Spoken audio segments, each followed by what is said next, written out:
அஸ்ஸலாமு அலைக்கும் வரஹ்மத்துல்லாஹி வபரகாத்துஹு. இது ஹிஜ்ரி 1447 ரமதானுடைய மாதம். முதல் மனிதரும் முதன்மை பகைவனும் என்ற தலைப்பினர் தொடர் வகுப்புகள் நடத்தி கொண்டிருக்கிறோம். அல்ஹம்துலில்லாஹ். அதனுடைய 7வது வகுப்பு இது. இன்ஷா அல்லாஹ். வகுப்பை இப்ப நம்ம ஆரம்பிக்க இருக்கிறோம். இன்ஷா அல்லாஹ். பிஸ்மில்லாஹிர் ரஹ்மானிர் ரஹீம். அல்ஹம்துலில்லாஹி ரப்பில் ஆலமீன்.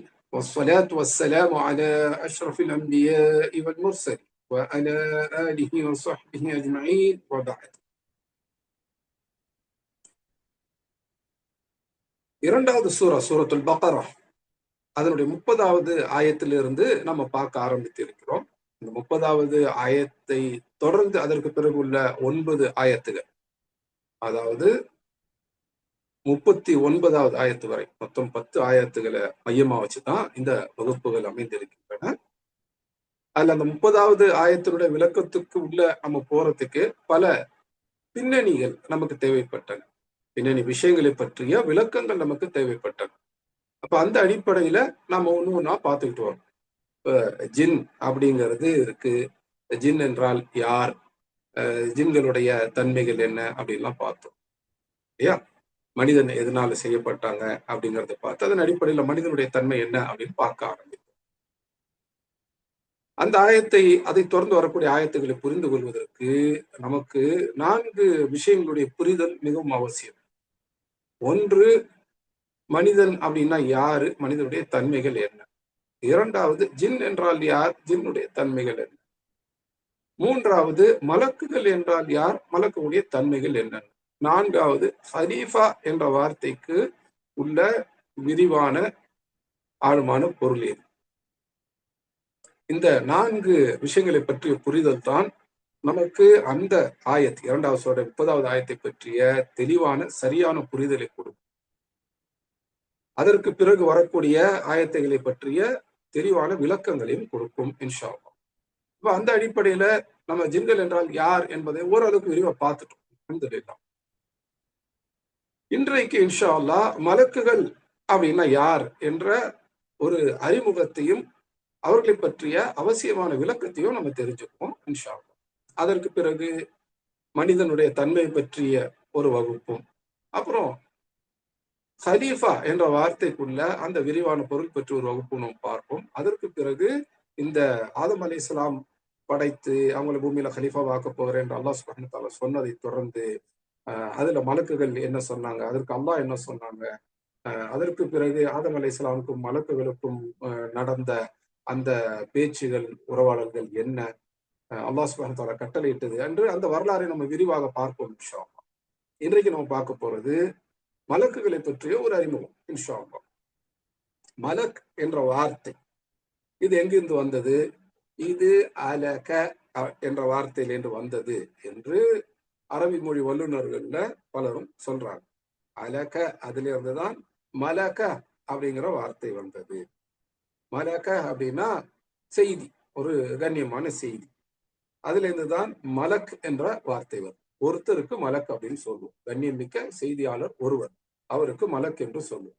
அந்த மாதிரி நிறைய பேர் இருந்தா மலாயிகா அப்படின்னு சொல்லுவோம். இப்போ மலாயிகா என்பது பன்மைக்கான வார்த்தை. ஒருத்தரை சொன்ன மலக்கு, மலக்குகள் என்று நம்ம சொல்லுவோம் பாத்தீங்களா, மலக்குகள், அதை அப்படியே தமிழ் படுத்தி சொல்லிடுவோம். தமிழ்ல பன்மையா சொல்றதுன்னா மலக்குகள் என்று சொல்ல, அவங்க வந்து மலாயிகா. பொதுவா இதுக்கு தமிழ்ல இந்த வார்த்தைக்கு வானவர்கள் என்று மொழிபெயர்ப்பாங்க. அது அந்த வார்த்தையினுடைய நேரடியான மொழிபெயர்ப்பு கிடையாது. அந்த வார்த்தையினுடைய உண்மையான அர்த்தத்தை தரக்கூடிய மொழிபெயர்ப்பு கிடையாது. அது ஏன் அப்படிங்கறத நம்ம பார்ப்போம். அதுக்கு முன்னாடி இன்னொரு விஷயத்தையும் பார்த்தோம். அலக அப்படிங்கிறதுல இருந்து மலக அப்படிங்கிற வார்த்தை வந்தது. அதற்கு செய்தி அப்படின்னு அர்த்தம். அப்ப அதுல இருந்து தான் மலக் செய்தியாளர், மலாயிகா செய்தியாளர்கள் என்று அந்த வார்த்தை வந்தது. செய்தியாளர்கள் என்ன செய்தியாளர்கள்? அல்லாஹ்விடம் இருந்து செய்தியை கொண்டு வரக்கூடியவர்கள். அந்த அடிப்படையில அவங்களுக்கு மலக் என்ற பெயர் வந்தது என்று அரபி மொழி வல்லுநர்கள்ல ஒரு பெரும் பிரிவினர் சொல்றாங்க. இன்னும் சிலர் என்ன சொல்றாங்க, இல்ல இது முல்க் என்ற அந்த வார்த்தையினுடைய அர்த்தத்தை ஒட்டி உடையது. மீம் லாம் காஃப். இதுக்கு முன்னாடி சொன்னவங்க ஹம்சா லாம் காஃப்ல இருந்து சொன்னாங்க. இப்போ சொல்றவங்க மீம் லாம் காஃப். இதுல இருந்து மலக என்ற வார்த்தை வருது. மலக அப்படின்னா கண்ட்ரோல் பண்றது, அதிகாரம் செலுத்துறது அப்படின்னு அர்த்தம், அல்லது அதிகாரம் கொண்டவர்கள் அப்படின்னு அர்த்தம். அதுல இருந்துதான் முல்க் அப்படிங்கிற வார்த்தை வருது. முல்க் அப்படின்னா என்ன? அதிகாரம், ஆட்சி அப்படின்னு ஆட்சி அதிகாரம். அது உடையவங்களை தான் மலிக் அப்படின்னு சொல்லுவோம். மலிக் அப்படின்னா ஆட்சியாளர், மாலிக் அப்படின்னா உரிமையாளர் அப்படின்னு அர்த்தம். அதே வேர்ச்சொல்லிலிருந்து தான் இந்த வார்த்தையும் வந்திருக்குது, மலக் அப்படிங்கிற வார்த்தையும் வந்திருக்குது என்றும் அரபி மொழி வல்லுநர்கள்ல இன்னொரு பிரிவினர் சொல்றாங்க. எதற்காக மலக்குகளுக்கு இந்த பெயர், இந்த அர்த்தத்தை கொண்ட பெயர்? அவங்க எதையோ இதன் மீதோ அதிகாரம் கொண்டவர்கள், எதையோ கட்டுப்படுத்தக்கூடியவர்கள் என்ற பெயர் எதற்காக வந்தது அப்படின்னு சொல்லும்போது, அந்த அரபி மொழி வல்லுநர்கள் அவர்களிலிருந்து குர்ஆனுக்கு விளக்க உரை சொல்லக்கூடியவர்கள் என்ன சொல்றாங்க? அல்லாஹ் சுப்ஹானஹு வ தஆலா ஒவ்வொரு மலக்குக்கும் ஏதோ ஒரு பொறுப்பை கொடுத்திருக்கிறார். அப்போ ஒவ்வொரு மலக்கும் ஏதோ ஒரு விஷயத்தின் மீது கட்டுப்பாடு கொண்டவர்களாக இருக்கிறார்கள், ஏதோ ஒரு விஷயத்தை கட்டுப்படுத்தக்கூடியவர்களாக இருக்கிறார்கள், அதன் மீது அதிகாரம் கொண்டவர்களாக இருக்கிறார்கள். அதன் அடிப்படையில அவங்களுக்கு மலக் என்ற பெயர் வந்தது என்று சொல்றாங்க. இந்த இரண்டு விளக்கங்களும் ஒன்றோடு ஒன்று முரண்பட்ட விளக்கங்கள் அல்ல. இது ரெண்டுத்துல எது சொன்னாலும் சரிதான், அல்லது இரண்டு அர்த்தங்களையும் எடுத்துக்கொண்டாலும் சரிதான். ஏனென்றால் அல்லாஹ்வுடைய ஒவ்வொரு மலக்கும் ஏதோ ஒரு விஷயத்தின் மீது பொறுப்பு கொடுக்கப்பட்டவர்கள் தான். அப்ப அந்த விஷயத்தின் மீது அவர்களுக்கு ஒரு கட்டுப்படுத்தும் அதிகாரம் இருக்கிறது. அந்த வகையில மலக் என்பது, அந்த பெயர் மலக் என்ற பெயர் மலக என்ற அந்த முல்க் என்ற அந்த அர்த்தத்திலே வந்தது, அதிகாரம் செலுத்துதல், கட்டுப்படுத்துகின்ற அர்த்தத்திலே வந்தது என்று சொன்னாலும் அது பொருத்தமானது. அதே போல மலக்குகள்ல பலரும் செய்திகளை எடுத்துக்கொண்டு வரக்கூடியவர்களாகவும் இருக்கிறார். அதன் அடிப்படையில சொன்னாலும் சரியானது தான். இந்த இரண்டுமே நமக்கு அந்த அந்த வார்த்தையை பற்றிய இன்னும் விரிவான கூடுதல் தகவல்களை தரக்கூடியவை தான் அப்படிங்கறத ஞாபகத்துல வச்சுக்கணும். இதை விளக்கும் விதமாக நமக்கு குர்ஆன்ல கூட ஆயத்துகள் இருக்கின்றன. அதுல ஒண்ணு மட்டும் இப்ப பார்ப்போம், இன்னொன்று நம்ம இந்த வகுப்பிலேயே பிற்பகுதியில பார்ப்போம் இன்ஷா அல்லாஹ். அல்லாஹ் சுப்ஹானஹு வ தஆலா சொல்றாங்க அல் குர்ஆன்ல 35வது சூரா, சூரத்துல் ஃபாத்திர் என்ற அந்த சூராவுடைய முதல் ஆயத்தாக இதை நம்ம பார்க்கிறோம். அஊது பில்லாஹி ஸமீஇல் அலீம் மினஷ் ஷைத்தானிர் ரஜீம் மின் ஹம்ஸிஹி வ நஃப்ஸிஹி வ நஃப்ஸிஹி. அல்ஹம்துலில்லாஹி ஃபாத்திரிஸ் ஸமாவாதி வல் அர்தி ஜாஇலில் மலாயிகதி ருசுலா என்று அல்லாஹ் சுப்ஹானஹு வ தஆலா சொல்றாங்க. அல்ஹம்துலில்லாஹ், எல்லா புகழும் அல்லாஹ்வுக்கே உரித்தானது. ஃபாத்திரிஸ் ஸமாவாதி வல் அர்தி, அஸ்ஸமாவாத் வானங்கள், அல் அர்த் பூமி, இந்த இரண்டையும் ஃபாத்திர், இந்த இரண்டையும் உருவாக்கணுங்க. இன்னும் ஜாஇலில் மலாயிகதி ருசுலா, மலக்குகளை ருசுலாக, தூதராக ஆக்கியவர். அல்லாஹ்வை புகழறோம். அல்லாஹ்வை புகழறதுக்கு அல்லாஹ் சுப்ஹானஹு வ தஆலா நமக்கு சொல்லி தர்றாங்க இந்த ஆயத்துல. இதுல என்ன இருக்கு? அல்ஹம்துலில்லாஹ், எல்லா புகழும் நன்றியும் அல்லாஹ்வுக்கு உரித்தானது. ஏன்? ரெண்டு காரணங்கள் அல்லாஹ் சொல்றாங்க. ஃபாத்திருஸ் ஸமாவாதி வல் அர்த், அல்லாஹ் தான் அஸ்ஸமாவாத் வல் அர்த், வானங்கள் பூமி இதனுடைய ஃபாத்திர். அந்த ஃபாத்திரான அல்லாஹ் என்ன செய்யறாங்க? ஜாஇலில் மலாயிகா, மலக்குகளை ஆக்கினாங்க. என்னவா ஆக்கினாங்க? ருசுலா, தூதர்களாக. இப்ப மலக்குகள் அப்படிங்கிறவங்களுடைய ஒரு முக்கியமான முதன்மையான பணி அப்படிங்கிறது தூதர்களாக, ருசுலாக இருக்கிறது என்பதை இந்த ஆயத்தை நம்ம புரிஞ்சுக்கலாம். அப்ப அந்த வகையில மலக் என்பது அ ல க என்ற எழுத்துக்கள்லேருந்து வந்தது. அதுல இருந்து மலக்க அப்படின்னா செய்தி. அந்த மலக்க அப்படிங்கிறது இருந்து தான் மலக்குங்கிற வார்த்தை வந்தது. செய்தியாளர், தூதர், அதுல இருந்துதான் அதனுடைய பன்மை மலாயிகா என்பது வந்தது என்பதற்கு இது ஒரு ஆதாரமா இருக்கு. மலக்குகள் கட்டுப்படுத்தக்கூடியவர்கள் என்பதற்கான ஆதாரத்தை நம்ம பார்க்கணும். அது என்ன? அது அல் குர்ஆனுடைய 66வது சூரா, சூரத்துத் தஹ்ரீம். அந்த சூரத்து தஹ்ரீமுடைய 6வது ஆயத். அல்லாஹ் சுப்ஹானஹு வ தஆலா சொல்றாங்க, யா அய்யுஹல்லதீன ஆமனூ கூ அன்ஃபுஸகும் வ அஹ்லீகும் நார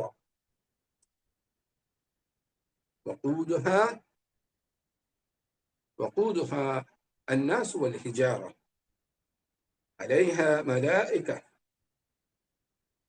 غلاظ شداد لا يعصون الله ما أمرهم ويفعلون ما يأمرون.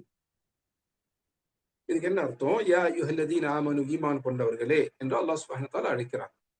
பொதுவாக அல் குர்ஆன்ல அல்லாஹ் சுப்ஹானஹு வ தஆலா எங்கெல்லாம் யா அய்யுஹல்லதீன ஆமனு, ஈமான் கொண்டவர்களே என்று அழைக்கிறாங்களோ அதற்கு அடுத்து அதை தொடர்ந்து வரக்கூடிய வாசகங்கள்ல ஈமானை பற்றிய ஒரு முக்கியமான அம்சம், ஒரு முக்கியமான விஷயம் சொல்லப்பட்டிருக்கும். அப்ப நாம அந்த இடத்துல கூடுதல் கவனத்தை கொடுத்து பார்க்கணும்.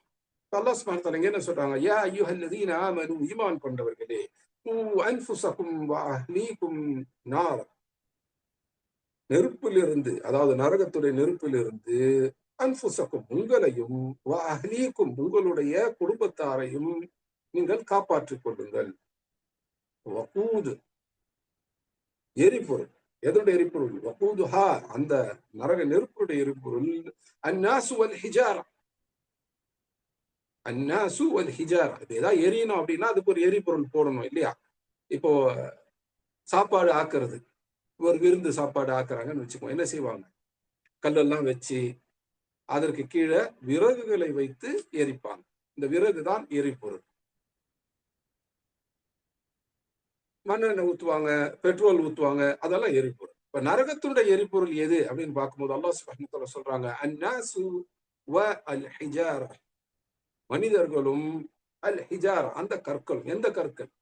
சஹாபா விளக்கம் கொடுக்கிறாங்க, நபித்தோழர்கள் விளக்கம் கொடுக்கிறாங்க. மனிதர்கள் எந்த கற்களை கடவுள்களாக வணங்கி கொண்டிருந்தார்களோ அந்த கற்களும் கூட நரகத்தில் போடப்படும். எது அந்த கற்களுக்கு தண்டனையா? கற்களுக்கு கற்கள் என்ன தப்பு செஞ்சது அதற்கு தண்டனை கொடுக்கறதுக்கு அப்படின்னு சில பேருக்கு கேள்வி வரலாம். இது அந்த கற்களுக்கான தண்டனை அல்ல. மனிதர்களுடைய அந்த யோசனையற்ற, சிந்தனையற்ற தன்மையை சுட்டி காண்பிப்பதற்கான, அவர்களுடைய முட்டாள்தனத்தை சுட்டி காண்பிப்பதற்கான ஒரு விஷயம். இன்னொன்று, அந்த மனிதர்களுக்கு கூடுதல் தண்டனை கூட.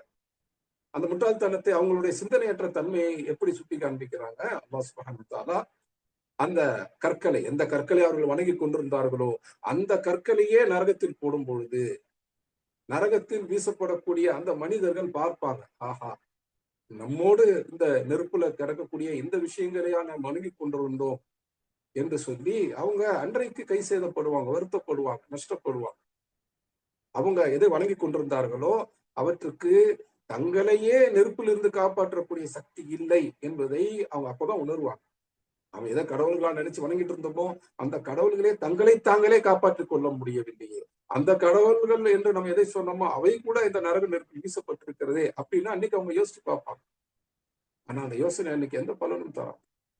மாறாக அந்த கற்கள் நரகத்தில் போடப்படுவது அந்த நரகத்து மக்களுடைய வேதனையை அதிகப்படுத்தும். எப்படி அதிகப்படுத்தும்?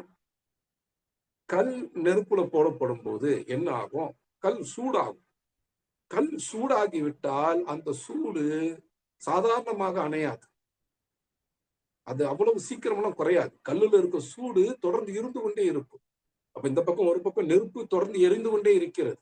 அது கொழுந்து விட்டு எரிகின்றது. இன்னும் அதிகமாக அதிகமாக அதனுடைய அந்த சூடு அதிகரித்துக் கொண்டே இருக்கிறது. அப்படிப்பட்ட ஒரு நெருப்புல வீசப்பட்ட கல் அது சூடாகும் போது என்ன ஆகும்? அந்த நெருப்புடைய சூடை இன்னும் அதிகப்படுத்தும்.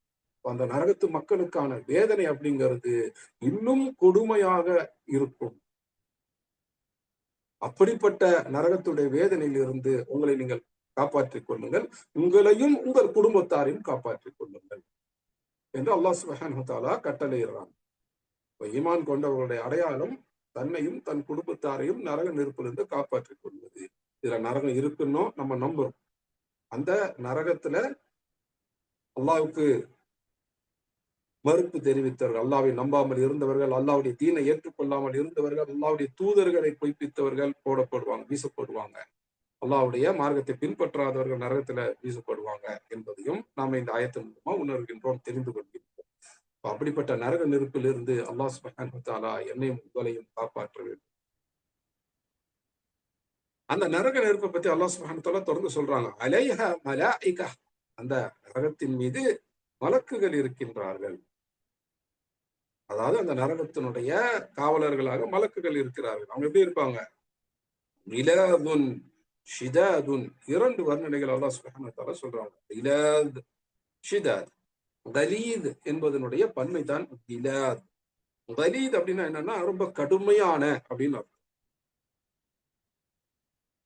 ஷதீத் என்பதனுடைய பன்மை தான் ஷிதாத். ஷதீத் அப்படின்னா என்ன? நரகத்தினுடைய பொறுப்பாளர் இருக்கக்கூடிய மலக்குகள் எப்படி இருப்பாங்க? கலீதன் ஷிதாத், அவர்கள் மிக கடுமையாக, மிக கண்டிப்பாக இருப்பார்கள். இன்னும் மலக்குகளை பற்றி அல்லாஹ் சுப்ஹானஹு வ தஆலா வெவ்வேறு இடங்கள்ல சொல்றாங்க. எல்லா மலக்குகளுக்கும் அது பொருந்தும். நரகத்துடைய காவலர்களாக இருக்கக்கூடிய மலக்குகளுக்கு மட்டுமல்ல, எல்லா மலக்குகளுக்கும் பொருந்தும். அது இந்த ஆயத்தினுடைய இறுதி பகுதியில் வருது. லா யஅஸூன அல்லாஹ மா அமரஹும் வ யஃஅலூன மா யஅமரூன்.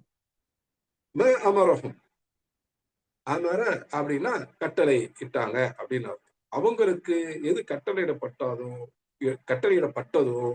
அதற்கு அவங்க மாறு செய்ய மாட்டாங்க. இன்னும் அவங்களுக்கு எது கட்டளையிடப்பட்டதோ அவங்க அதை கடைபிடிப்பாங்க, அதை செயல்ல கொண்டு வருவாங்க. இப்ப மலக்குகள் எப்படிப்பட்டவங்க? அல்லாஹ் சுப்ஹானஹு வ தஆலா எதை கட்டளையிட்டாங்களோ அதுக்கு மாறு செய்ய மாட்டாங்க. அவங்க அல்லாஹ் எதை கட்டளையிட்டாங்களோ அதை செயல்ல கொண்டு வந்துருவாங்க. அப்ப மலக்குகளுக்கு என்று தனி பொறுப்புகள் இருக்கின்றன. மலக்குகள் பொறுப்பு கொடுக்கப்பட்டவர்கள் என்பதற்கு இதுவும் ஒரு ஆதாரம். இன்னும் தொடர்ச்சியா நம்ம ஆதாரங்களை இன்ஷா அல்லாஹ் பார்ப்போம். இப்ப மலக்குகளுடைய பெயர் காரணம், மலக்குன்ற பெயர் எங்கே இருந்து வந்தது? ஒன்று அ ல க அதிலேருந்து வந்தது. இன்னொன்று ம ல க அதிலேருந்து வந்தது. அ ல க அப்படின்னு இருந்து வந்ததுன்னா மலக்க என்று கடைசியில் ஒரு ஹாவோட மலக்க என்ற வார்த்தை வருது. அது செய்தி. அப்ப அதன் அடிப்படையில் மலக்கு என்பவர்கள் செய்தியாளர்கள் என்ற அர்த்தத்திலும் வரும். அல்லது ம ல க, அந்த மீம் லாம் காஃப் அதுல இருந்து வந்துச்சு அப்படின்னா அது அந்த முழுப்புடையவர்கள், அதிகாரம் உடையவர்கள், கட்டுப்படுத்தக்கூடிய பொறுப்புடையவர்கள் என்ற அர்த்தத்தில் வரும். அது ரெண்டுத்துக்குமே ஆதாரம் இருக்கு. அப்ப இந்த ரெண்டுத்திலையும் எதிலேன்னு வந்ததுன்னு சொன்னாலும் அது பொருந்தக்கூடியதுதான் என்பதை நம்ம புரிந்து கொள்ளலாம். இப்ப மலக்குங்கிற வார்த்தைக்கு இது அர்த்தம். இந்த மலக்குகளை அல்லாஹ் சுப்ஹானஹு வ தஆலா எதிலிருந்து படைத்தாங்க? நபி முஹம்மது ஸல்லல்லாஹு அலைஹி வஸல்லம் சொல்றாங்க, சஹீஹ் முஸ்லிம்ல வரக்கூடிய ஹதீஸ்,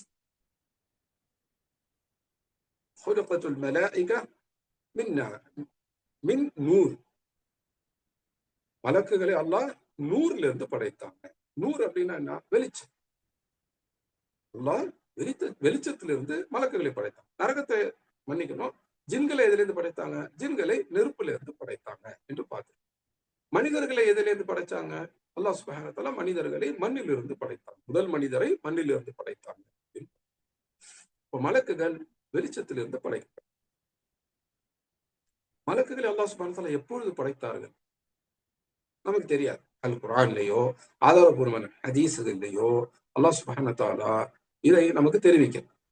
நேரடியாக அல் குர்ஆன் மூலமாகவோ அல்லது தன்னுடைய தூதர் முஹம்மது ஸல்லல்லாஹு அலைஹி வஸல்லம் மூலமாகவோ அல்லாஹ் சுப்ஹானஹு வ தஆலா இதை தெரிவிக்கிறார். இப்போ மலக்குகள் எப்பொழுது படைக்கப்பட்டார்கள் என்பது நமக்கு தெரியாது. ஆனா மனிதர்களுக்கு முன்னால் படைக்கப்பட்டார்கள் என்பதை நாம உறுதியாக சொல்ல முடியும். இப்ப நாம பார்த்துக்கிட்டு இருக்கிற அந்த ஆயத் சூரத்துல் பக்ராவுடைய 2வது சூராவுடைய 30வது ஆயத்தில் நம்ம பார்க்கிறோம். அல்லாஹ் சுப்ஹானஹு வ தஆலா மலக்குகள் இடத்துல அறிவிக்கின்றான். وَإِذْ قَالَ رَبُّكَ لِلْمَلَائِكَةِ إِنِّي جَاعِلٌ فِي الْأَرْضِ خَلِيفَةً. وَإِذْ قَالَ رَبُّكَ لِلْمَلَائِكَةِ, ரப்பு மலக்குகள் இடத்துல சொல்றாங்க. என்ன சொல்றாங்க? இன்னி ஜாஇலுன் ஃபில் அர்தி கலீஃபா, பூமியில நான் கலீஃபாவை ஏற்படுத்த போகிறேன் என்று சொல்றாங்க.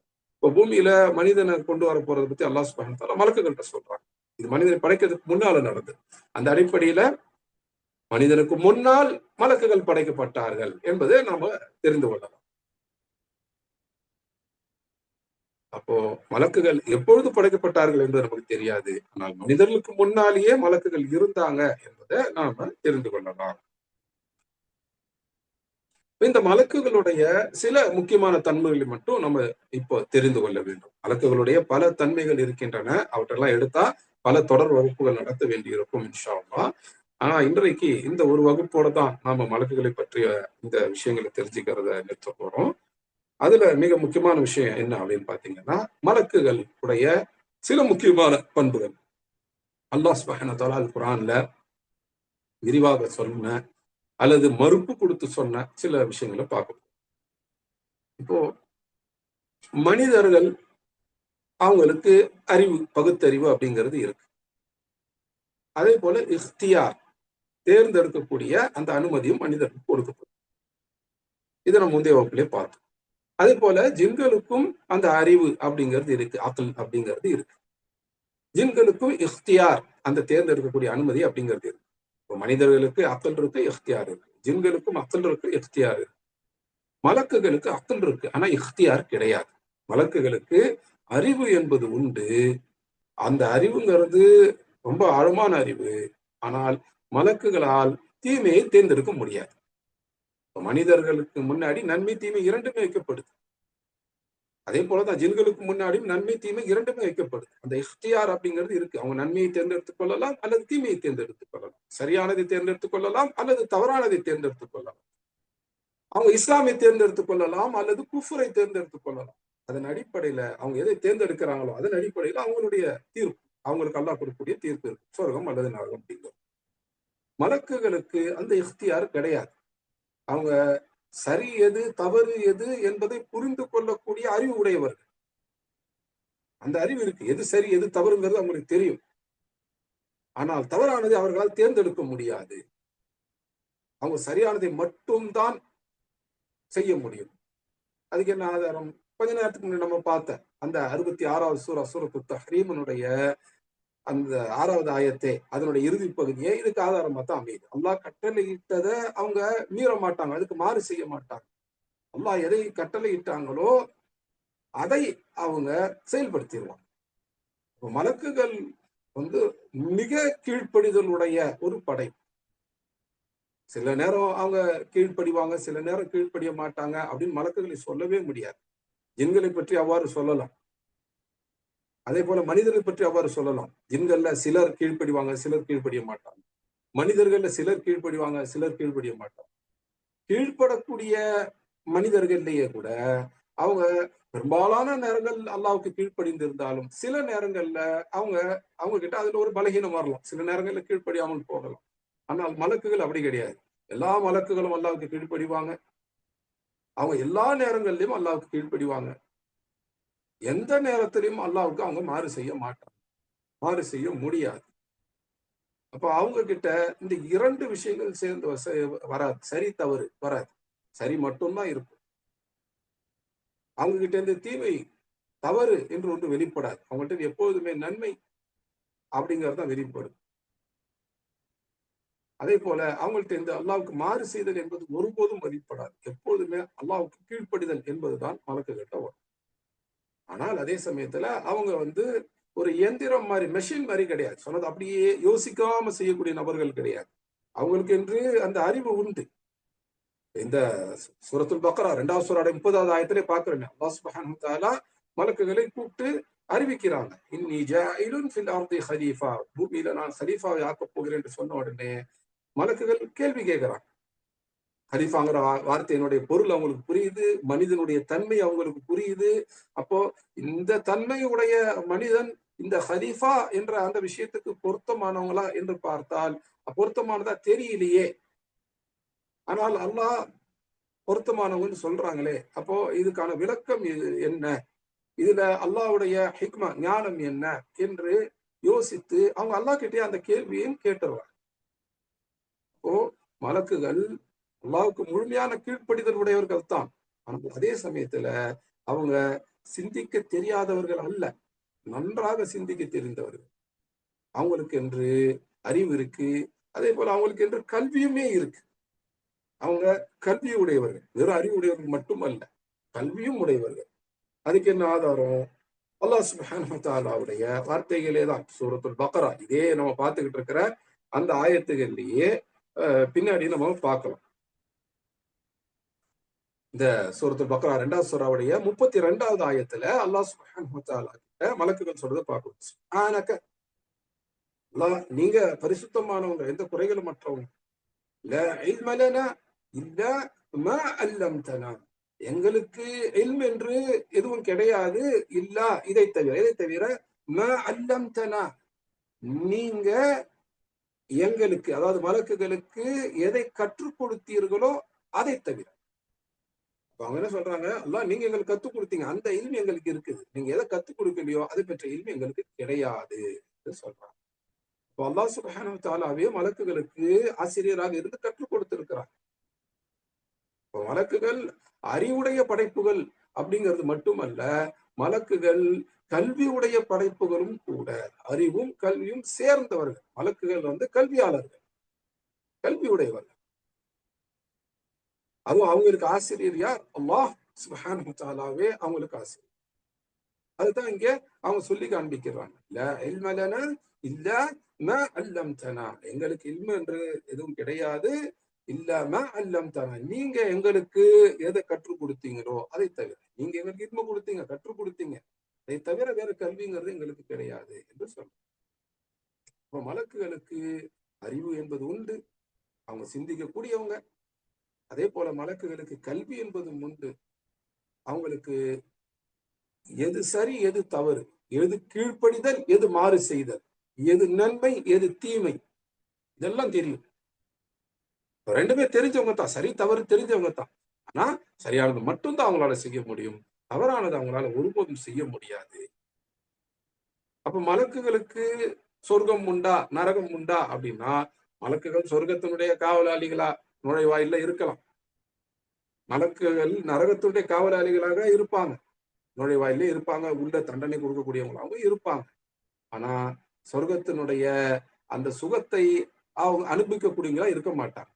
அதே போல நரகத்துடைய தண்டனை அவங்களுக்கு ஒருபோதும் வராது. ஏன்னா அவங்க ஒருபோதும் தவறு செய்ய போறது இல்லை, அதனால அவங்களுக்கு நரக தண்டனை கிடையாது. ஆனா எல்லா நேரமும் சரியாக செஞ்சுக்கிட்டு இருக்காங்களே, அவங்களுக்கு சொர்க்கம் கிடைக்குமா அப்படின்னா இல்லை, அவங்களுக்கு சொர்க்கம் கிடைக்காது. ஏன் அப்படின்னு பார்த்தோம்னா, சொர்க்கம் என்பது ஒரு சோதனைக்கு பிறகு கிடைக்கக்கூடிய நற்கூலி. இந்த உலக வாழ்க்கை அப்படிங்கிறது மனிதர்களாகிய நமக்கு சோதனை. இந்த சோதனையில நாம வெற்றி பெற்று விட்டால் அது நமக்கு ஒரு நற்கூலியாக கிடைக்கும். சொர்க்கம் நமக்கு ஒரு நற்கூலியா கிடைக்கும். இந்த உலகத்துல நமக்கு ரெண்டுத்துல எதை வேணா தேர்ந்தெடுக்கக்கூடிய அந்த இஃப்தியார் அப்படிங்கிறது, அந்த சாய்ஸ், தேர்ந்தெடுக்கும் அந்த அனுமதி நமக்கு கொடுக்கப்பட்டிருக்கு. இஸ்லாம அல்லது குஃப்ரை தேர்ந்தெடுக்கலாம். நம்ம இஸ்லாமை தேர்ந்தெடுக்கிறோம். நம்ம நல்லது செய்யறதை தேர்ந்தெடுக்கலாம் அல்லது கெட்டது செய்யறதை தேர்ந்தெடுக்கலாம். ஒரு முஸ்லீமாக இருந்து கொண்டு கெட்டது செய்யற மக்களும் உண்டு. நாம முஸ்லீமாக அல்லாஹ்வை சரியான முறையில, அல்லாஹ் எதையெல்லாம் நம்ப சொன்னாங்களோ அதையெல்லாம் சரியான முறையில் நம்புறது மட்டும் இல்லாம, செயல்கள் ரீதியாக, பேச்சு ரீதியாக வரும்போதே நல்ல செயல்கள் நல்ல பேச்சு அப்படிங்கிறத நாம தேர்ந்தெடுத்துருக்கோம். நன்மையான விஷயங்களை தேர்ந்தெடுக்கிறோம்.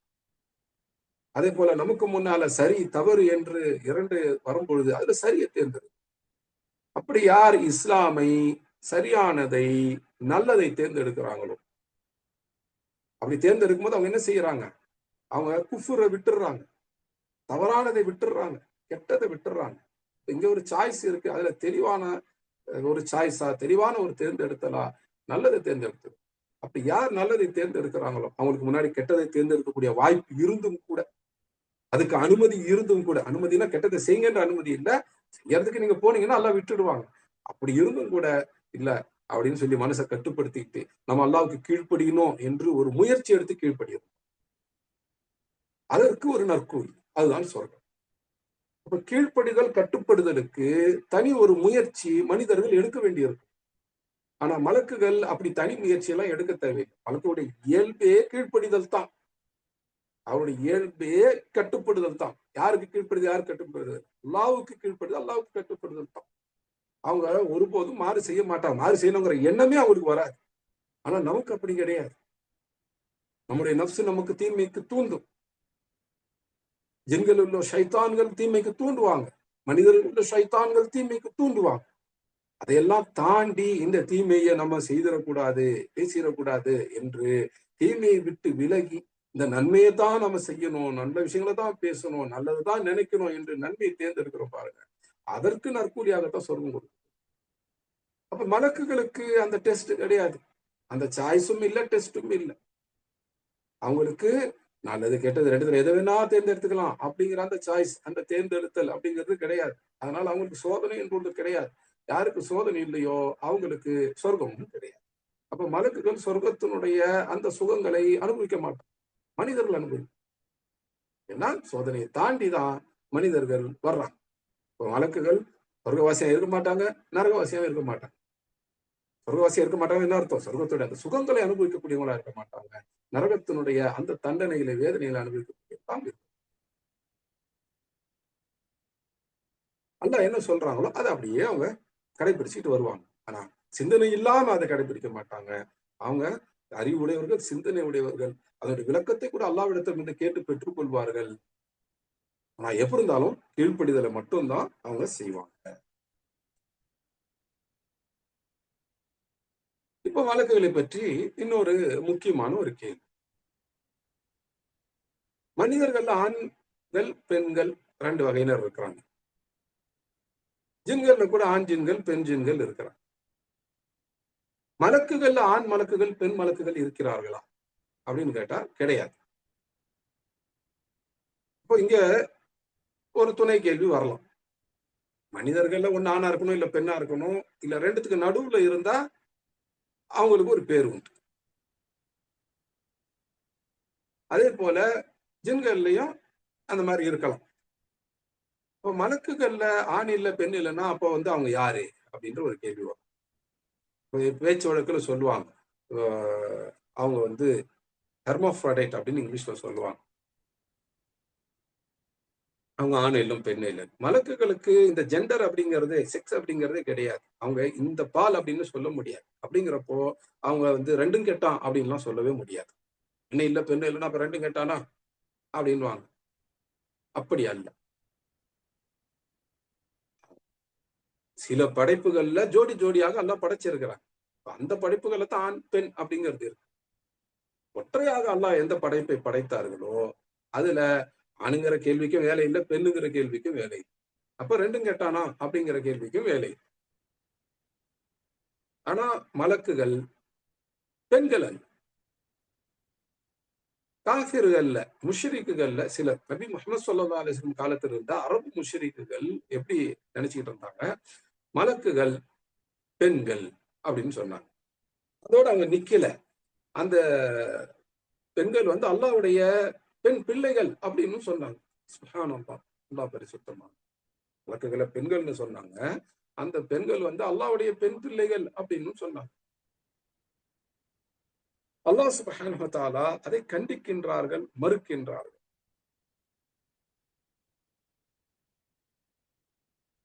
அதை நம்ம அல் குர்ஆன்ல பார்க்கலாம்.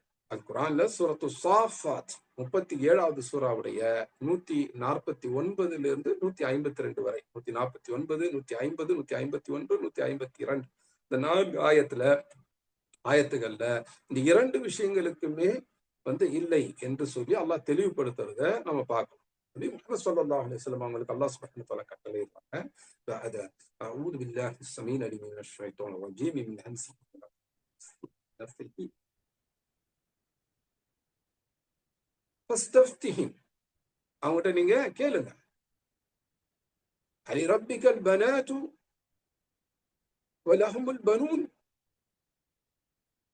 அலி ரப்பிக்கல் பனாத்து, உங்களுடைய ரப்புக்கு, உம்முடைய ரப்புக்கு பெண் பிள்ளைகளும், வலஹுமுல் பனூன், உங்களுக்கு ஆண் பிள்ளைகளுமா அப்படின்னு சொல்லி அவங்ககிட்ட கேட்க சொல்றாங்க அல்லாஹ் சுப்ஹானஹு வ தஆலா. ஏன் அதை கேட்க சொல்றாங்க? அது என்ன உங்களுக்கு ஆண் பிள்ளைகளான்னு ஏன் அந்த கேள்வி? ஏன்னா அந்த ஜாஹிலியா காலத்து அரபிகள், ஜாஹிலியானா என்ன, அல் ஜாஹிலியா அப்படின்னா இஸ்லாம் வராத, அதாவது நபி முஹம்மது ஸல்லல்லாஹு அலைஹி வஸல்லம் வருவதற்கு முன்பான காலகட்டம். இஸ்லாம்னா என்ன என்ற அந்த அறியாமை இருந்த காலகட்டம். அதை ஐயாமுல் ஜாஹிலியா, அறியாமை காலம் என்று சொல்வாங்க. அன்றைக்கு இருந்த அந்த அரபி முஷ்ரிக்குகள் அல்லாஹ்வுக்கு பெண் பிள்ளைகள் இருந்ததாக அவங்க சொல்லிட்டு இருந்தாங்க. ஆனா அல்லாஹ் என்ன கேட்கிறாங்க, வலஹுமுல் பனூன், உங்களுக்கு ஆண் பிள்ளைகளா என்று கேட்க சொல்றாங்க. ஏனென்றால் அந்த அறியாமை காலத்து அரபி முஷ்ரிக்குகள், அரபி இணை வைப்பாளர்களுக்கு பெண் பிள்ளைன்னா பிடிக்காது. ஆண் பிள்ளைகள் அப்படிங்கறதான் அவங்க பெருமையாக நினைத்துக் கொண்டிருந்தார். பெண் பிள்ளை பிறப்பதை இழிவாக நினைத்துக் கொண்டிருந்தார். அது ஒரு இழிவு, கேவலம், கண்ணிய குறைவு அப்படின்னு நினைச்சுக்கிட்டு இருந்தாங்க. ஆண் பிள்ளை பிறந்துச்சுன்னா இது பெருமை, கண்ணியம் அப்படின்னு நினைச்சுக்கிட்டு இருந்தாங்க. இப்போ பெண்கள் தங்களுக்கு பிள்ளைகளாக பிறப்பத அவங்க இழிவு நினைச்சுக்கிட்டு இருந்தாங்க. அப்ப அல்லாஹ் சுப்ஹானஹு வ தஆலா அவங்களை கேட்க சொல்றாங்க. ரசூலுல்லாஹ் கிட்ட சொல்றாங்க, அவங்ககிட்ட கேளுங்க. என்ன கேளுங்க? உங்களுக்கு ஆண் பிள்ளைகள், அல்லாஹ்வுக்கு பெண் பிள்ளைகளா? நீங்க பெண் பிள்ளை பிறக்கத்தை இழிவுன்னு சொல்றீங்க. அப்போ அந்த அந்த இழிவு அல்லாஹ் மேல நீங்க கொண்டு வர்றீங்களா என்று கேட்கிறான். நல்லா கவனிக்கணும். அல்லாஹ் பெண் பிள்ளைகளை இழிவுன்னு சொல்லல.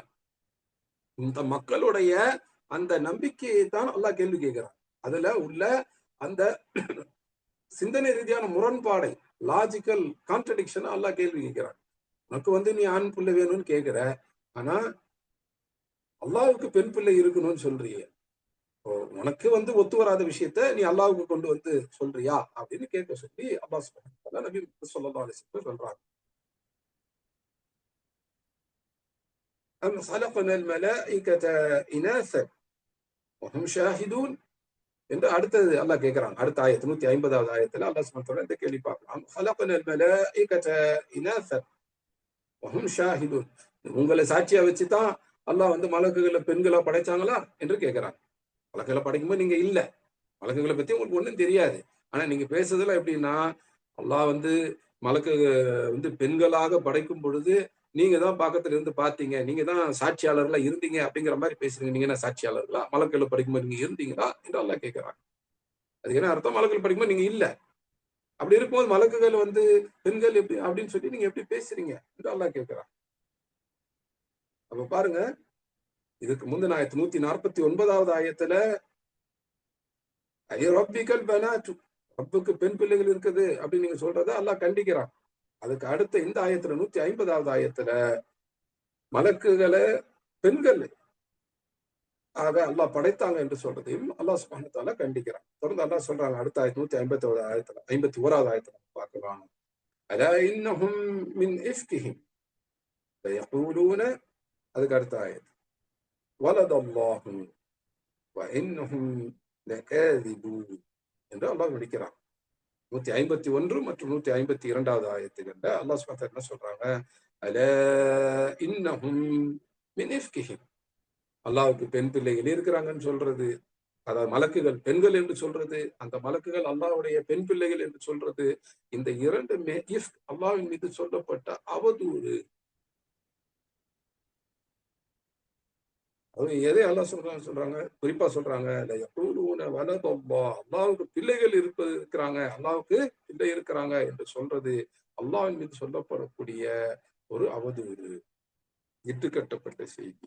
இன்னஹும் லகாதிபூன், யார் இப்படி சொல்றாங்களோ அவர்கள் பொய்யர்கள் என்று அல்லாஹ் சுப்ஹானஹு வ தஆலா தெரிவிக்கிறார். இப்ப மலக்குகள் பெண்கள் அப்படின்னு சொல்றதும் தவறு, அந்த மலக்குகள் அல்லாஹ்வுடைய பிள்ளைகள் என்று சொல்வதும் தவறு. அல்லாஹ்வுக்கு பிள்ளை என்ற ஒன்றே கிடையாது. அல்லாஹ்வுடைய வர்ணனையை நாம அல் குர்ஆன்ல சூரத்துல் இக்லாஸ்ல பார்க்கிறோம் இல்லையா? குர்ஆனுடைய 112வது சூரா. குல் ஹுவல்லாஹு அஹத், அல்லாஹ் ஒருத்தர், தனித்தவர். அல்லாஹு ஸமத், அல்லாஹ்வுக்கு யாரும் தேவையில்லை, எதுவும் தேவையில்லை. அல்லாஹ்வுக்கு மனைவி தேவையில்லை, பிள்ளைகள் தேவையில்லை, பெற்றோர் தேவையில்லை, அல்லாஹ் இருக்கிறதுக்கு எதுவுமே தேவையில்லை. லம் யலித், இன்னும் அல்லாஹ் நேரடியா தெளிவா சொல்றான். சமது என்று சொல்லும் அல்லாஹ்வுக்கு எதுவும் தேவையில்லை, ஆனா எல்லாமே அல்லாஹ் மீது தேவையுடையவர்கள். அடுத்து அல்லாஹ் சொல்றாங்க லம் யலித் வலம் யூலத், அல்லாஹ்வுக்கு பிள்ளைகள் கிடையாது, அல்லாஹ்வுக்கு பெற்றோரும் கிடையாது. அல்லாஹ்வுக்கு பிள்ளைகள் கிடையாது என்பது நாம தெளிவா புரிந்து கொள்ள வேண்டிய விஷயம், உறுதியாக நாம நம்பிக்கை கொள்ள வேண்டிய விஷயம். அல்லாஹ்வுக்கு பிள்ளைகளே கிடையாதுங்கிறப்போ எந்த ஒரு மலக்கும் அல்லாஹ்வுடைய பிள்ளையாக ஆக முடியாது, எந்த ஒரு மனிதரும் அல்லாஹ்வுடைய பிள்ளையாக ஆக முடியாது. அறியாமை காலத்து அரபு இணை வைப்பாளர்கள் முஷ்ரிக்குகள் மலக்குகளை அல்லாஹ்வுடைய பிள்ளைகள் என்று சொன்னாங்க, அதுவும் குறிப்பா பெண் பிள்ளைகள் என்று சொன்னாங்க. அதே சமயத்துல கிறிஸ்துவ மத நம்பிக்கையாளர்கள் மரியம்மனுடைய மகன் ஈசாவை, இயேசுவை, அவங்க ஒரு மனிதர், சாதாரண மனிதர் அல்ல, இறைவனுடைய தூதர், இறைவனுடைய தூதர்கள் முக்கியமானவர். ஆனாலும் அவங்க மனிதர் தான். அந்த மனிதர் இறை தூதரை அல்லாஹ்வுடைய பிள்ளை என்று அவங்க சொன்னாங்க. அப்படி சொல்றவங்க எல்லாம் அவங்க பொய்யர்கள் தான். அல்லாஹ்வுக்கு அப்படி எதுவுமே கிடையாது என்று அல்லாஹ் சொல்றாங்க. அப்ப மலக்குகள் பெண்கள் அப்படின்னு கேட்டா நிச்சயமா இல்லை. இன்னைக்கு நம்ம பார்க்கலாம், மலக்கு அப்படிங்கிறதுக்கு இங்கிலீஷ்ல என்ன மொழிபெயர்ப்பு கொடுத்திருப்பாங்க? ஏஞ்சல் அப்படின்னு கொடுத்திருப்பாங்க. ஏஞ்சல் அப்படிங்கிறதுக்கு தமிழ்ல என்ன மொழிபெயர்ப்பு பொதுவா கொடுப்பாங்க? தேவதை அப்படின்னு கொடுப்பாங்க. தேவதை அப்படிங்கிறது பெண் பால், பெண்ணுக்கு சொல்றது.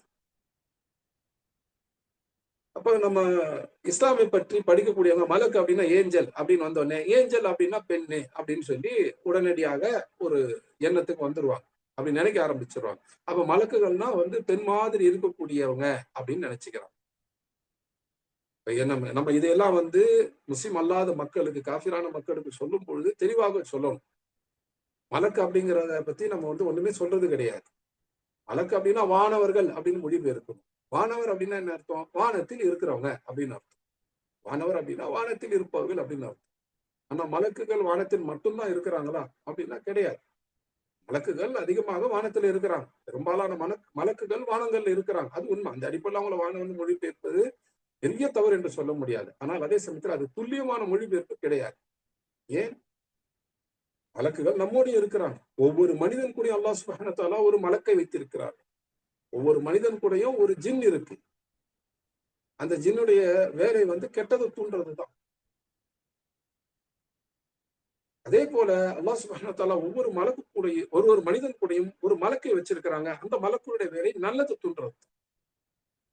ஒரு மனிதர் தப்பு செஞ்சிட்டாருன்னா அவரு தன் கூட இருக்க அந்த ஜின்னு மேல பழிய போட்டு தப்பித்துக் கொள்ள முடியாது. அந்த ஜின்னு அவரை தூண்டியது, அவ்வளவுதான். மற்றபடி அந்த ஜின்னு அவரை கட்டுப்படுத்தலாம் இல்லை.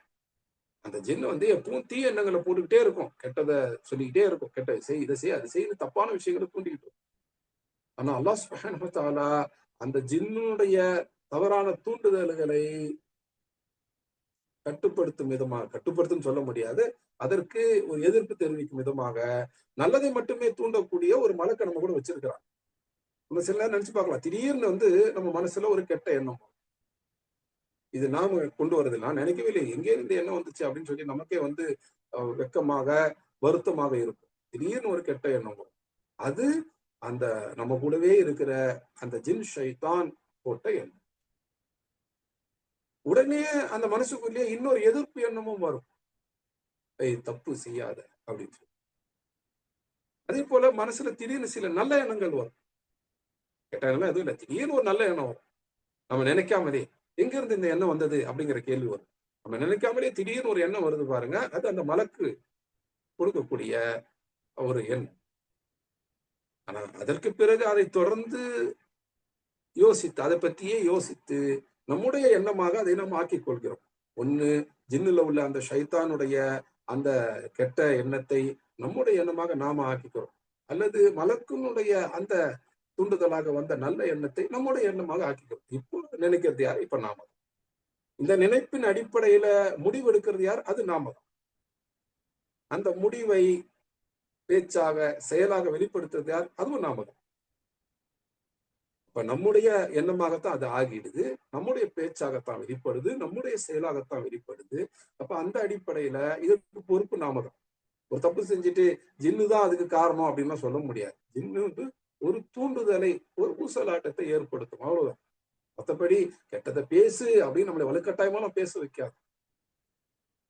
கெட்டதை செய் அப்படின்னு சொல்லி நம்மளை வலுக்கட்டாயமாலாம் செய்ய வைக்காது அந்த ஜின். அந்த ஜின்னுக்கு அவ்வளவு சக்தி கிடையாது. நம்ம கூடவே இருக்கக்கூடிய அந்த ஜின்னுக்கு அவ்வளவு சக்தி கிடையாது. அதே போல இந்த மலக்கு அவங்க நன்மை தூண்டுவாங்க, அவ்வளவுதான். நம்மளை கட்டாயப்படுத்திலாம் நல்லதை பேச வைக்க மாட்டாங்க, கட்டாயப்படுத்திலாம் நம்மளை நல்லது செய்ய வைக்க மாட்டாங்க. ஆனா ஒரு மலக்கு கூடவே இருப்பாங்க, நன்மையை தூண்டுறதுக்கு. தீமையை தூண்டுறதுக்கு ஒரு ஜின், அது நமக்கு சோதனை. நன்மையை தூண்டுவதற்கு ஒரு மலக்கு, அது அல்லாஹ் நமக்கு கொடுத்த உதவி. ஒரு மலக்கு பூமியில நம்ம கூடவே இருக்கிறாங்க.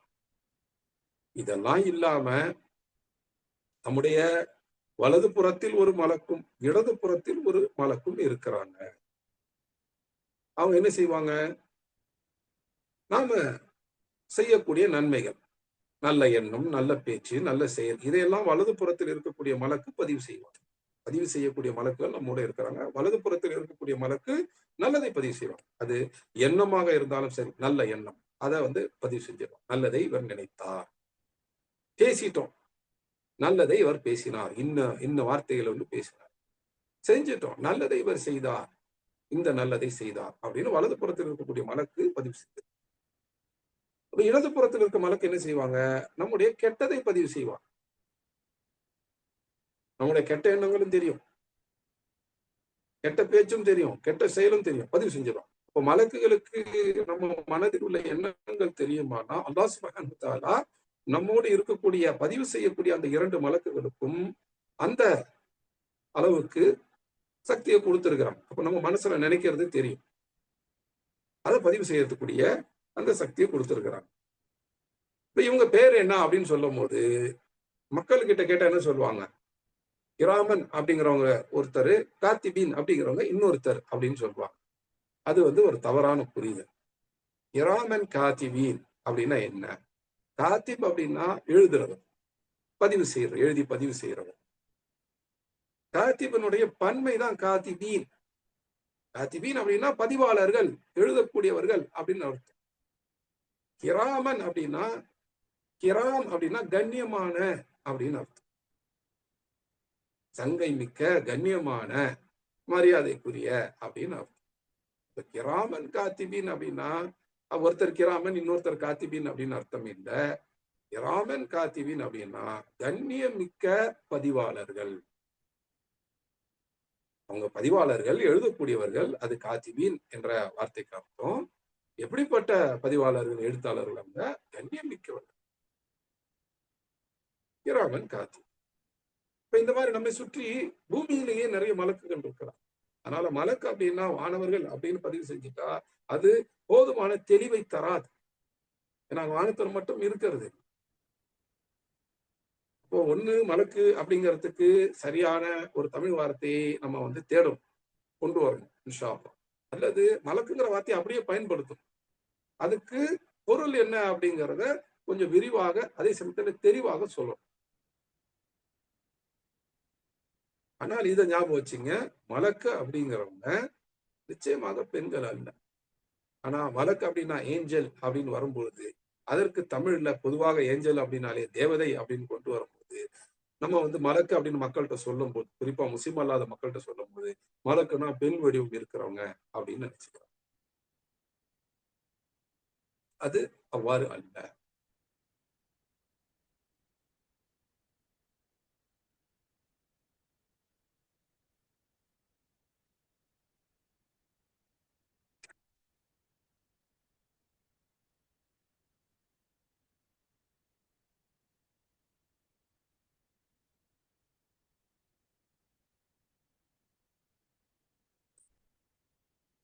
சரி, இப்போ மலக்குகளை பத்தி நம்ம ஓரளவுக்கு பார்த்துட்டோம் இல்லையா? மலக் அப்படின்ற வார்த்தைக்கு அர்த்தம் பார்த்தோம். அவங்க ஏதோ ஒரு விஷயத்தின் மீது பொறுப்பு கொடுக்கப்பட்டவர்கள். அப்ப அந்த விஷயத்த கட்டுப்படுத்தக்கூடிய ஒரு பொறுப்பு அவங்கள்ட்ட இருக்கு. அதுக்குரிய ஒரு அதிகாரம் அவங்கள்ட்ட இருக்கு. அதனால அந்த வார்த்தை மலக் என்ற வார்த்தை முல்குங்கிற வார்த்தையிலேன்னு வந்திருக்கலாம் என்று சொல்றாங்க. அல்லது அலக்க என்ற வார்த்தையில வந்திருக்கலாம். செய்தி கொண்டு வருவது அப்படின்ற அர்த்தத்துல அல்லாஹ் மலக்குகளை செய்தியாளர்களாக வச்சிருக்கிறாங்க. அப்ப அந்த அடிப்படையில அவங்க செய்தியாளர்கள் என்ற அர்த்தத்தை கொடுக்கக்கூடிய அலக்க அப்படிங்கிற வார்த்தையிலிருந்து வந்திருக்கலாம் என்று மலக்குடைய பெயர் காரணம் நம்ம பார்த்தோம். மலக்குகளை அல்லாஹ் சுப்ஹானஹு வ தஆலா எதுல இருந்து படைத்தாங்க? நூரிலிருந்து, ஒளியிலிருந்து, வெளிச்சத்திலிருந்து படைத்தாங்க அப்படின்னு. மலக்குகளை அல்லாஹ் எப்பொழுது படைத்தார்கள் அது நமக்கு தெரியாது. மனிதனுக்கு முன்னாடி படைத்தாங்க என்பதை குர்ஆன் ஆயத்திலிருந்து நம்ம தெளிவா தெரிந்து கொள்ள முடிகிறது. மலக்குகள் ஆண்களா பெண்களா அப்படின்னு கேட்டா அவங்களுக்கு அது ஆண் என்று சொல்ல வேண்டிய அவசியம் இல்லை, பெண்ணுன்னு சொல்ல வேண்டிய அவசியம் இல்லை. ஆனா அறியாமை காலத்து அரபி இணை வைப்பாளர்கள், ஜாஹிலியா காலத்து அரபு முஷ்ரிக்குகள் என்ன சொன்னாங்க? மலக்குகளை பெண்கள் என்று சொன்னாங்க. அதுவும் அந்த பெண்கள் ஆகிய மலக்குகள் அல்லாஹ்வுடைய பெண் பிள்ளைகள் என்று சொன்னாங்க. அந்த 2 விஷயத்துக்குமே அல்லாஹ் சுப்ஹானஹு வ தஆலா மறுப்பு கொடுத்ததை நம்ம பார்த்தோம். ஏன்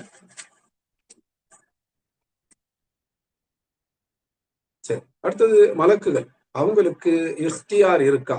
நல்லது கெட்டது சரி தவறு இஸ்லாம் குஃபர் இதை தேர்ந்தெடுக்கக்கூடிய அனுமதி இருக்கா அப்படின்னா இல்ல, அவங்களுக்கு அந்த சாய்ஸ் கிடையாது. மனிதர்களுக்கு உண்டு, ஜின்களுக்கு உண்டு. அந்த அடிப்படையில யாருக்கு அந்த தேர்ந்தெடுக்கக்கூடிய வாய்ப்பு கொடுக்கப்பட்டதோ, அனுமதி கொடுக்கப்பட்டதோ, யாருக்கு அந்த சோதனை இருந்ததோ அவங்களுக்கு தான் சொர்க்கம் அல்லது நரகம். அப்போ நரகத்துடைய தண்டனையும் மலக்குகள் அனுபவிக்க மாட்டாங்க, சொர்க்கத்துடைய சுகத்தையும் அந்த கூலியும் அனுபவிக்க மாட்டாங்க. ஆனா அவங்க சொர்க்கத்துக்கு வருவாங்க போவாங்க, நரகத்துக்கு வருவாங்க போவாங்க. ஆனா நரகத்துடைய தண்டனையில மாட்ட மாட்டாங்க, சொர்க்கத்துடைய சுகத்தையும் அனுபவிக்கும் அப்படிங்கிறத நாம பார்த்தோம். மலக்குகளுக்கு அந்த அறிவு அப்படிங்கிறது இருக்கா அப்படின்னா இருக்கு. மலக்குகள் அல்லாஹ் என்ன சொன்னாங்களோ அப்படியே கீழ்ப்படிஞ்சிருவாங்க, செஞ்சிருவாங்க. அதுக்கு மாறு செய்ய மாட்டாங்க ஒருபோதும். ஆனா ஒரு மெஷின் மாதிரி, ஒரு இயந்திரம் மாதிரி அல்லாஹ்வுக்கு கீழ்ப்படியக்கூடியவங்க அந்த. மாறாக அவங்களுக்கு என்று அறிவு இருக்கு, அவங்க சிந்திப்பாங்க, கேள்வி எல்லாம் கூட கேட்பாங்க. ஆனா அல்லாஹ் கிட்ட கேள்வி கேட்கும்போது அந்த கண்ணியத்தோடு மரியாதையோடு கேள்வி கேட்பாங்க. அந்த விஷயத்தை விளங்கிக் கொள்ள வேண்டும் என்பதற்காக கேட்பாங்க. எதிர்க்க வேண்டும் என்பதற்காக, ஆட்சேபம் தெரிவிக்க வேண்டும் என்பதற்காக அவங்க கேள்வி கேட்கறது இல்ல. மாறாக விளங்கிக் கொள்வதற்காக, விளங்கி இன்னும் சிறப்பாக கீழ்ப்படிய வேண்டும் என்பதற்காகத்தான் அவங்க கேள்வி கேட்பாங்க. அவங்களுக்கு அறிவு என்பது உண்டு, அவங்களால சொந்தமா சிந்திக்க முடியும். அது மட்டும் இல்லாம அவங்களுக்கு கல்வி என்பது உண்டு. எங்கிருந்து மலக்குகளுக்கு கல்வி கிடைத்தது? சில தப்சீர்கள்ல, சில வரலாற்று நூல்கள் என்ற பெயர்ல உள்ள நூல்கள்ல இப்லீஸ் தான் மலக்குகளுக்கே ஆசிரியனாக இருந்தான் அப்படின்லாம் எழுதி வச்சிருக்கிறாங்க. அது அல்ல. மலக்குகளுக்கு ஆசிரியராக இருந்தது யார்? நம்ம அல்லாஹ் சுப்ஹானஹு வ தஆலாவை மலக்குகளுக்கு கற்றுக் கொடுத்தாங்க என்பதை மலக்குகள் சொன்னதை பார்க்கும் இல்லையா? சூரத்துல் பக்ரா 2வது சூராவுடைய 32வது ஆயத்துல பார்க்கும். சுப்ஹானக லா இல்ம லனா இல்லா மா அல்லம்தனா. எங்களுக்கு இல்மு என்பது எதுவும் கிடையாது, நீங்க எங்களுக்கு கற்றுக் கொடுத்ததை தவிர என்று சொல்றாங்க. அப்ப அல்லாஹ் சுப்ஹானஹு வ தஆலா தான் மலக்குடைய ஆசிரியர். அது இப்லீஸ் அல்ல, எந்த ஒரு ஜின்னும் அல்ல என்பதை ஞாபகத்துக்கு வச்சு. இதெல்லாம் மக்கள்கிட்ட உள்ள தவறான எண்ணங்கள். இதெல்லாம் இப்லீஸ் ஜின்களுக்கே ஆசிரியனாக இருந்தான் அப்படிங்கிறது, ஜின்களின் ஆசிரியர் அப்படின்றலாம் சொல்லிக்குவாங்க. அது உண்மை அல்ல, அது பொய். ஜின்கள் இப்லீஸ் மன்னிக்கணும், மலக்குடைய ஆசிரியர்னு சொல்லுவாங்க. அது மலக்குடைய ஆசிரியர்ல பொய். மலக்குடைய ஆசிரியர் யார்? அது அல்லாஹ் சுப்ஹானஹு வ தஆலா மட்டும்தான். அதே போல மலக்குகள் பெண்களா அப்படின்னா இல்லை. மலக்குகளை தேவதை அப்படின்னு மொழிபெயர்க்கிறது தவறு. வானவர்னு சொல்றாங்க. வானவர்ங்கிறது அது முழு தவறு கிடையாது. பெரும்பகுதி அது சரியான விஷயத்தை சுட்டி காண்பிப்பது தான். ஆனால் அது போதுமான துல்லியமான ஒரு மொழிபெயர்ப்பு அல்ல. நம் மலக்குகள் நம்மோடமே இருக்கிறாங்க. நம்ம கூட நன்மை தூண்டக்கூடிய ஒரு மலக்கு இருக்கிறாங்க. நம்முடைய விஷயங்கள் எல்லாவற்றையும், நல்லது கெட்டது எல்லாவற்றையும் பதிவு செய்யக்கூடிய 2 மலக்குகள் இருக்கிறாங்க. அவங்க பேர் என்ன நமக்கு தெரியாது. அவங்க கண்ணியமிக்க எழுத்தாளர்கள் என்ற அந்த அர்த்தத்தை கொடுக்கக்கூடிய கிராமன் காத்திபின் என்ற வார்த்தையை அல்லாஹ் பயன்படுத்தி இருக்கிறாங்க. ஆனா நிறைய முஸ்லிம்கள் அதை எப்படி தவறாக விளங்கி இருக்கிறாங்கன்னா 2 பேரு, அதுல ஒருத்தவங்க பேர் கிராமன், இன்னொருத்தவங்க பேர் காத்திபீன் அப்படின்னு விளங்கி இருக்கிறாங்க. அது கிடையாது. காத்திபீன் அப்படின்னா எழுத்தாளர்கள், பதிவு செய்யக்கூடிய எழுத்தாளர்கள் அப்படின்னு அர்த்தம். அவங்க எப்படிப்பட்டவங்கன்னு சொல்லும் போது அல்லாஹ் சுப்ஹானஹு வ தஆலா அவங்க கண்ணியம் மிக்கவங்க, சங்கைக்குரியவங்க என்று அல்லாஹ் சொல்றாங்க. அதற்குத்தான் கிராமன் என்ற வார்த்தை பயன்படுத்தப்பட்டிருக்கு. கிராம் அப்படின்னா கண்ணியமான, சங்கைக்குரிய அப்படின்னு அர்த்தம். கரீம்னு சொல்றோம் இல்லையா? கரீம், கிராம் இதெல்லாம் ஒரே பொருளை தரக்கூடிய விஷயங்கள், வார்த்தைகள். ஒன்றை ஒன்று ஒரே வெறிச்சொல்லிருந்து வந்த ஒன்றை ஒன்று ஒத்த பொருளுடைய அர்த்தங்களுடைய வார்த்தை. அப்ப கிராமன் காத்திபீன் அப்படின்னா ஒருத்தவங்க பேர் கிராமன், இன்னொருத்தவங்க பேர் காத்திபீன் அப்படின்னு அல்ல. கிராமன் காத்திபீன் அப்படின்னு கண்ணியமிக்க பதிவாளர்கள், கண்ணியமிக்க எழுத்தாளர்கள் அப்படின்னு அர்த்தம். நாம எதை செய்யறோமோ அதை அவங்க எழுதுவோம்.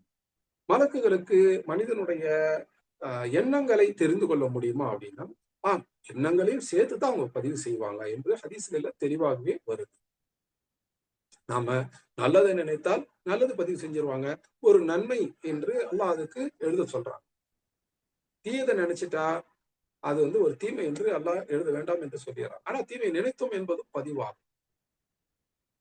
இப்போ நம்முடைய ஒவ்வொரு செயலையும் நம்முடைய எழுத்தாளர்கள் பதிவு செய்யறாங்க. எழுத்தாளர்களுடைய மலக்குகள் பதிவு செய்யறாங்க. நம்முடைய ஒவ்வொரு பேச்சையும் நம்முடைய எழுத்தாளர்களாக, பதிவாளர்களாக இருக்கக்கூடிய மலக்குகள் பதிவு செய்யறாங்க. நம்முடைய ஒவ்வொரு எண்ணத்தையும் கூட நம்முடைய பதிவாளர்களாக இருக்கக்கூடிய மலக்குகள் எழுதி பதிவு செய்யறது. மலக்குகளுக்கு அவ்வளவு சக்தி இருக்குதா? மனிதனுடைய உள்ளத்தில் இருக்கிறதெல்லாம் அறியக்கூடிய சக்தி இருக்குதான்னா அல்லாஹ் சுப்ஹானஹு வ தஆலா இந்த மலக்குகளுக்கு கொடுத்திருக்கிறார். எல்லா மலக்குகளுக்கும் கொடுத்ததாக சொல்லல. ஆனால் நம்முடைய நல்லது கெட்டதை பதிவு செய்யக்கூடிய அந்த 2 மலக்குகளுக்குமே இதை அல்லாஹ் கொடுத்திருக்கிறார். நல்லதை அந்த வலது புறத்தில் இருக்கக்கூடிய மலக்கு பதிவு செய்வார், எழுதி பதிவு செய்வார். நம்மளுடைய கெட்டதை இடது புறத்தில் இருக்கக்கூடிய மலக்கு எழுதி பதிவு செய்வார். நம்முடைய நல்லதுங்கிறது நம்முடைய நல்ல செயல்கள், பேச்சுகள் மட்டுமல்ல, நம்முடைய நல்ல எண்ணங்களும் கூட. அதே போல நம்முடைய கெட்டது என்பது நம்முடைய கெட்ட செயல்கள், கெட்ட பேச்சுகள் மட்டுமல்ல, கெட்ட எண்ணங்களும். இரண்டையுமே அந்த 2 மலக்குகள் அறிவார்கள். அதை அவர்கள் பதிவு செய்து கொள்வார்கள். அந்த 2 மலக்குகளுக்கு அந்த சக்தி கொடுக்கப்பட்டிருக்கு. அதை அவங்க ஒண்ணு கூட விடாம பதிவு செஞ்சிடும். இதுல இருந்து நமக்கு பலன் தரக்கூடிய ஒரு செயலை பார்ப்போமா இன்ஷா அல்லாஹ். நம்முடைய எண்ணங்கள் எல்லாமே பதிவு செய்யப்படுகிறது. ஒரு நல்லது நினைச்சிட்டா கூட நல்ல எண்ணம் அப்படின்னு பதிவு செஞ்சு அதுக்கு ஒரு நல்ல கூலி அப்படிங்கிறத அல்லாஹ் பதிவு செய்ய சொல்றோம். இந்த கூலியை அல்லாஹ் இந்த உலகத்திலே வழங்கலாம், குறிப்பாக மறுமையில வழங்குவாங்க. இந்த உலகத்திலையும் வரலாம், இந்த உலகத்துல வரலாம், நிச்சயமாக மறுமையில வரும். அப்ப நமக்கு நல்லது நிறைய கிடைக்கணும் அப்படின்னா நம்ம நல்லதை செய்தால் மட்டும்தான் கிடைக்கும்னு இல்லை, நல்லது பேசினால் மட்டும்தான் கிடைக்கும் இல்லை, நல்லதை நினைத்தால் கூட ஒரு நன்மை பதிவு செய்யப்பட்டு விடும். சும்மா இருக்கிறீங்க, கெட்டதா தப்பா எதுவும் நினைக்க வேண்டாம். யாரை பற்றியும் எதை பற்றியும் கெட்டதாக தவறாக நினைக்க வேண்டாம். கெட்ட எண்ணம் அப்படிங்கிறது வேண்டாம். மாறாக நல்ல எண்ணம் வைக்கும். யாரை பத்தி இருந்தாலும் நல்லதை நினைப்போம். அவங்கள பத்தி நல்லதா நினைக்கிற மாதிரி அவங்க நடக்கவே இல்லை அப்படின்னா பரவாயில்ல, அவங்களுக்கு நல்லது நடக்கட்டும் என்று நம்ம நினைக்கிறோம். அவர் நல்லவர் கிடையாதுங்க, அவர் எனக்கு கெட்டதுதான் செஞ்சிருக்கிறாரு, கஷ்டத்தை தான் கொடுத்திருக்கிறாரு. அப்ப அவரை பத்தி நான் நல்லதா நினைக்க முடியாது அப்படின்னா கூட பரவாயில்ல.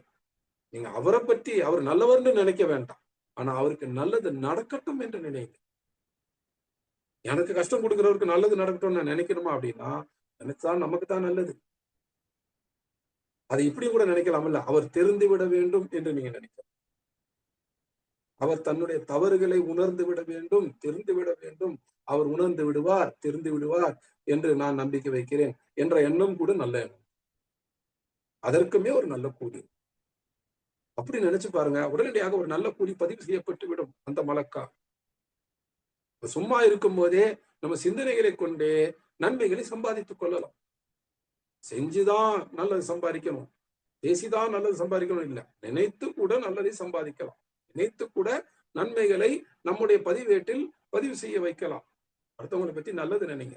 அவங்களை பத்தி நல்லதா நினைக்கிறதுக்கு ஒண்ணும் இல்லை, அவங்க நல்லவங்க எல்லாம் கிடையாதுன்னா கூட அவங்க திருந்தணும்னு நினைங்க. அவங்க திருந்துவாங்க, திருந்திட்டா அவங்க இப்படி எல்லாம் இருப்பாங்க அப்படின்னு நினைங்க. அவங்களுக்கு அவங்க எப்படி நடந்தாலும் சரி, நான் அவங்களுக்கு நல்லது நினைப்பேன், நான் அவங்களுக்காக துவா செய்வேன் அப்படின்னு நினைங்க. நீங்க துவா செய்யறதுங்கிறது ஒரு செயல். அதுக்கு முன்னாடி அவங்களுக்காக துவா செய்வேன், அவங்களுடைய நன்மைக்காக நான் துவா செய்து மனசால நினைங்க. அது ஒரு நன்மை உடனே பதிய வைக்கும். இது நம்ம எண்ணங்கள் மூலமாகவே நன்மைகளை நாம் பெற்றுக்கொள்ளக்கூடிய ஒரு வாய்ப்பு. அதை நம்ம பயன்படுத்திக் கொள்வோம். அப்ப இன்றைய வகுப்புல நாம மலக்குகளை பற்றி சுருக்கமா பார்த்தோம். ஏன் இந்த விஷயங்களை மட்டும் பார்த்தோம் அப்படின்னா, மனிதனை பூமியில ஹலிஃபாவாக ஆக்கப் போகிறேன் என்று அல்லாஹ் சுப்ஹானஹு வ தஆலா சொன்னபோது மலக்குகள் கேள்வி கேட்கிறாங்க இல்லையா? கேள்வி கேட்கிறாங்கன்னா என்ன? புரிந்து கொள்வதற்காக கேள்வி கேட்டாங்க. அல்லாஹ்வுக்கு ஆட்சேபனை தெரிவிக்கல, அல்லாஹ்வை எதிர்த்து கேள்வி கேட்கல. மனிதனுடைய இயல்பு இப்படித்தானே இருக்கு, அப்படி இருந்தா பூமியில போய் மனிதன் இப்படித்தானே செய்வாங்க, அப்படிப்பட்ட ஒருத்தர் பூமிக்கு ஹலீஃபாவாக இருப்பதற்கு எப்படி தகுதியானவங்களா இருப்பாங்க? உங்களை ஒழுங்கா இபாதத் செய்யறதுதான் தகுதி அப்படின்னா, நாங்க ஏற்கனவே உங்களை புகழ்ந்து கொண்டு துதித்து கொண்டுதான் இருக்கிறோம், புனிதப்படுத்திக்கிட்டு தான் இருக்கிறோம். ஹலீஃபாவா இருக்கிறதுக்கு நாங்க தகுதி உடையவங்களாக இருக்கலாம் இல்லையா என்று அவங்க கேள்வி கேட்கிறாங்க. இந்த கேள்வியை புரிஞ்சுக்கணும்னா மலக்குகளுடைய தன்மை என்ன, ஜின்களுடைய தன்மை என்ன, மனிதனுடைய தன்மை என்ன, எல்லாத்தையும் நம்ம புரிஞ்சுக்கணும். இந்த கேள்வி அதை தொடர்ந்து அல்லாஹ் சஜ்தா செய்ய சொல்லி கட்டளையிடுறாங்க, ஆதமுக்கு சஜ்தா செய்யுங்க. மலக்குகள்லாம் சஜ்தா செஞ்சாங்க, இப்லீஸ் சஜ்தா செய்யல. இப்லீஸ் ஜின், ஏன் நீ சஜ்தா செய்யலன்றப்போ இப்லீஸ் காரணங்களை சொல்லி வாதம் செய்கின்றான். இப்போ அந்த ஜின்னுடைய தன்மை பண்பையும் நம்ம புரிஞ்சுக்கணும் இல்லையா? அதுக்காக நம்ம கடந்த வகுப்புக்கு முந்தின வகுப்புல பார்த்தோம். மனித உடல் செய்யப்பட்ட உடனே அந்த உடலை சுற்றி சுற்றி அவன் சொல்றான், இதுல இந்த பலகீனம் இருக்கு, இந்த படைப்பினால் தன்னை தானே கட்டுப்படுத்தி வைத்துக் கொள்ள முடியாது. தன் மீதே ஒரு அதிகாரம் இல்லாத ஒரு படைப்பு இது. அப்ப நான் இந்த படைப்பை வெற்றி கொண்டு அதன் மீது அதிகாரம் செலுத்த முடியும் என்று இப்லீஸ் பேசுறதை நம்ம பார்க்கணும். ஒரு மனிதன் மேல தாக்கம் ஏற்படுத்தக்கூடிய விஷயங்கள் இதெல்லாம். இந்த ஆயத்தை அதுக்கு தொடர்ந்து வரக்கூடிய ஆயத்துக்களை புரிந்து கொள்வதற்கும் இதெல்லாம் அவசியம். அதனாலதான் ஜின்களை பற்றி, ஜின்களுடைய இயல்புகளை பற்றி பார்த்தோம். இப்ப மலக்குடைய இயல்புகள்ல நிறைய விஷயங்கள் இருந்தாலும் முக்கியமான விஷயங்களை நம்ம பார்த்தோம். அது என்னென்ன அப்படிங்கிறத சுருக்கமா ஒரு வரியா சொல்லி இந்த வகுப்பை நான் நிறைவு செய்கின்றேன். இன்ஷா அல்லாஹ்.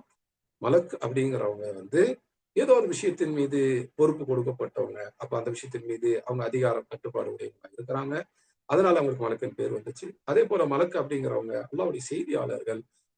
அதனாலுமே அலக்க என்ற வார்த்தையிலிருந்து மலக்க என்ற வார்த்தை வருது. அந்த செய்தியாளர்கள் என்ற அர்த்தத்துல வருது. அதற்கு ஆதாரமாக நம்ம குர்ஆன் ஆயத்தையுமே பார்த்தோம். அல்ஹம்துலில்லாஹ். சூரத்துல் ஃபாத்திர் 35 சூராவுடைய முதல் ஆயத்துல அல்லாஹ் ருசூலுங்கிற வார்த்தையை மலக்குகளை பயன்படுத்த பார்த்தோம்.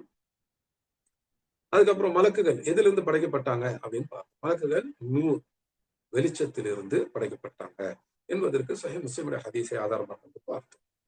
அவங்க எப்போ படைக்கப்பட்டாங்க அது நமக்கு தெரியாது. மனிதர்களுக்கு இத்தனாயிரம் வருஷங்களுக்கு முன்னாடி படைக்கப்பட்டாங்க அப்படின்னா சில தஃப்சீர்கள் குர்ஆன் விளக்க உரைகள் எழுதப்பட்டிருக்கு. நிறைய பயன்கள் அப்படி சில பேர் சொல்லுவாங்க. ஆனா எத்தனை வருஷம்லாம் நமக்கு தெரியாது. மனிதனுக்கு முன்னால் அவங்க படைக்கப்பட்டாங்க அப்படிங்கிறத இந்த ஆயத்தை பார்க்கும் போதே நம்ம புரிஞ்சுக்க முடியுது. சூரத்துல் பக்ரா 2வது சூரா 30வது ஆயத்தை பார்க்கும்போது. அதனால மனிதனுக்கு முன்னாடி படைக்கப்பட்டாங்க அப்படின்னு தான் சொல்லணும். மலக்குகள் அவங்க பெண்களா அப்படின்னு கேட்டா அவங்க அவங்க ஆண் என்று சொல்லுவாங்க தேவையில்லை, பெண் என்று சொல்லவும் கூடாது. அல்லாஹ் சுப்ஹானஹு வ தஆலா அந்த மாதிரி சொன்னதை கண்டிச்சதையும் பார்க்கும். மலக்குகள் பெண்கள் அல்ல, நிச்சயமாக மலக்குகள் அல்லாஹ்வுடைய பிள்ளைகள் அல்ல. அப்ப அல்லாஹ்வுடைய பெண் பிள்ளைகள் அல்ல என்பதையுமே நம்ம பார்க்கணும். அது அரபு முஷ்ரிக்குகள் காஃபிர்களுடைய நம்பிக்கையாக இருக்கு அப்படிங்கிறதையும் பார்த்தோம். மலக்குகள் அவங்க அல்லாஹ்வுக்கு முழுமையா கீழ்ப்படிவாங்க. அல்லாஹ் ஒருபோதும் மாறு செய்ய மாட்டாங்க என்பதை சூரத்து தஹ்ரீம் 66வது சூராவுடைய 6வது ஆயத்தை ஆதாரமாக கொண்டு நம்ம பார்த்தோம்.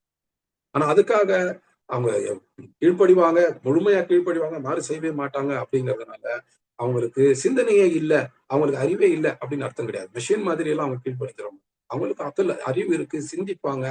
அவங்களுக்கு சரி தவறு இதெல்லாம் தெரியும். இதனுடைய சாதகம் என்ன, பாதகம் என்ன எல்லாமே தெரியும், புரிந்து கொள்ள முடியும். யோசிக்கக்கூடிய யோசனையிலிருந்து முடிவெடுக்கக்கூடிய சக்தி உடையவங்க தான். அவங்களுக்கு இஃப்தியார் மட்டும்தான் கிடையாது. அவரை அல்லது சரியை தேர்ந்தெடுக்கக்கூடிய அந்த சாய்ஸ் தான் அவங்களுக்கு கிடையாது. சரியானதை மட்டும்தான் அவங்களுக்கு செய்ய முடியும். அல்லாஹ் கட்டளையிட்டது மட்டும்தான் செய்ய முடியும். அதுக்காக அவங்க சரியா புரிஞ்சுக்க மாட்டாங்க, தவறை புரிஞ்சுக்க மாட்டாங்க, அதை யோசிக்க மாட்டாங்க அப்படின்னா இல்லை. அதை பத்தி யோசிக்கக்கூடிய அறிவு அவங்களுக்கு இருக்கு. அதை அவங்க யோசிப்பாங்க. யோசனை அடிப்படையில் தான் இந்த கேள்வியே வருது. 2வது சூரா 30வது ஆயத்தை நம்ம பார்க்கக்கூடிய அந்த கேள்வியே வருது. அதே போல அவங்களுக்கு அந்த அறிவு மட்டும் இல்ல, அவங்களுக்கு கல்வியுமே இருக்கு. அவங்களுக்கு கல்வி கற்றுக் கொடுத்தது யார்? சில தஃப்சீர்கள்ல பனி இஸ்ராயில், அதாவது யூதர்கள் ஆரம்ப கட்டத்து கிறிஸ்தவர்களுடைய அறிவிப்பின் அடிப்படையில இப்லீஸ் என்பவன் மலக்குகளுக்கே ஆசிரியராக இருந்தான் என்றெல்லாம் சொல்லப்பட்டிருக்கு. அதையே அவங்க அப்படியே எடுத்து அந்த தஃப்சீரை எழுதி வச்சிருக்கிறாங்க. இப்லீஸ் ஒருபோதும் மலக்குடைய ஆசிரியராக இருந்ததில்லை. அப்படி குர்ஆன் ஹதீஸ்ல எந்த ஆதாரமும் கிடையாது. மாறாக மலக்குகளுடைய ஆசிரியராக அல்லாஹ் தான் இருந்தாங்க. அல்லாஹ் தான் மலக்குகள் கற்றுக் கொடுத்தாங்க. அதை மலக்குகளே அல்லாஹ் கிட்ட சொல்றாங்க. நீங்க தான் எங்களுக்கு கற்றுக் கொடுத்தீங்க. நீங்க கற்றுக் கொடுத்ததை தவிர வேறு எதுவும் தெரியாது என்று சொல்றாங்க. நீங்க கற்றுக் கொடுத்ததை தவிர வேறு எதுவும் தெரியாது என்று சொல்லும் பொழுது அல்லாஹ் ஆசிரியர் என்பது மட்டும் அங்க நிறுவப்படல. நீங்க கற்றுக் கொடுத்ததை தவிர வேற எதுவும் தெரியாதுன்னு என்ன அர்த்தம்? எங்களுக்கு வேற எந்த ஆசிரியரும் கிடையாது. இப்ப நிச்சயமா இப்லீஸோ வேற யாரோ அல்லாஹ் மலக்குகளுக்கு ஆட்சியாளராக ஆசிரியராக இருந்ததில்லை. ஆனா நிச்சயமா அல்லாஹ் மலக்குகளுக்கு ஆசிரியராக இருந்திருக்காங்க. அப்ப மலக்குகள் இல்முடையவங்க. ஒவ்வொரு மலக்குமே இல்முடையவங்க தான், கல்வியுடையவங்க. மலக்குகள்ல கல்வி இல்லாதவங்க அப்படின்னு யாருமே கிடையாது. அறிவு இல்லாதவங்க யாரும் கிடையாது, கல்வி இல்லாதவங்க யாரும் கிடையாது. அதே போல மாறு செய்யக்கூடியவங்க யாருமே கிடையாது. எல்லாமே அல்லாஹ்வுக்கு கீழ்ப்படியக்கூடியவங்க தான். ஒருபோதும் அல்லாஹ்வுக்கு மாறு செய்யும். இதுதான் மலக்குகளுடைய இயல்பு. இந்த இயல்புகளை நம்ம ஞாபகத்துல வச்சுக்கிட்டா நம்ம தொடர்ந்து இந்த சூரத்துல் பக்கராவினுடைய 30லிருந்து 39வது வரை உள்ள அந்த 10 ஆயத்துகளுடைய விளக்குரை பார்க்கும் பொழுது நிறைய விஷயங்கள் நமக்கு புரிய வரும் இன்ஷா அல்லாஹ். அந்த ஆயத்துகளுடைய தஃப்சீரை சரியான முறையில் நாம் படித்து அந்த ஆயத்துகளுக்கு விளக்கங்களாக சூரத்துல் ஆராஃபிலும் சூரத்துல் ஹிஜ்ரிலும் வரக்கூடிய ஆயத்துகளையும் சேர்த்து நாம படித்து ஆதம் அலைஹிஸ்ஸலாமினுடைய அந்த வரலாறு, அதன் மூலமாக மனித குலத்தினுடைய அடிப்படை என்ன, மனிதர்களுடைய தன்மை என்ன, மனிதர்களுடைய முதன்மை பகைவனான எதிரியான அந்த இப்லீஸ் ஆகிய ஷைத்தான், அவனுடைய தன்மை என்ன, அந்த எதிர்ப்பிலிருந்து பகையிலிருந்து நாம் எப்படி நம்மை காப்பாற்றிக் கொள்வது, இதையெல்லாம் நாம கற்றுக்கொள்ளணும். அதற்கு அல்லாஹ் சுப்ஹானஹு வ தஆலா நம்ம அனைவருக்கும் தௌஃபீக் செய்யணும் என்று அல்லாஹ்விடத்தில் இறைஞ்சி கேட்டுக்கொண்டவனாக இந்த வகுப்பை நிறைவு செய்கின்றேன். ஜஸாக்குமுல்லாஹு ஹைரா.